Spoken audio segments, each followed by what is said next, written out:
This is NBC Nightly News with Lester Holt.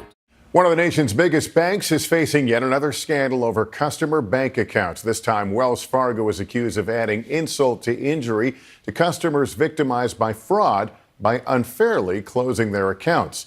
NBC News business correspondent Jolene Kent has that story.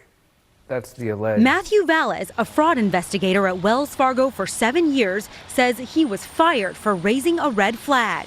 Wells Fargo was closing accounts that should not have been closed. Valles has filed a whistleblower lawsuit alleging when Wells Fargo was faced with customer complaints of fraud or unauthorized activity on an account, bank management failed to adequately investigate and simply froze or closed the accounts, all to save money. It could have been ATM, debit card fraud, check fraud, online fraud, any type of fraud. Mike Mervis and his wife say it happened to them. After finding out they were hit with more than $100,000 in fraud, he says Wells Fargo shut down all their accounts. I've said to my wife many times, we didn't rob a bank, we trusted Wells Fargo.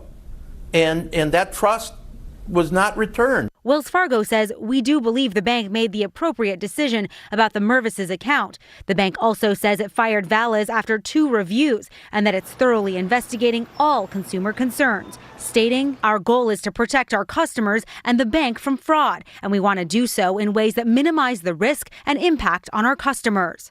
The lawsuit comes after Wells Fargo was fined $185 million for opening 1.5 million bank accounts without consumer permission.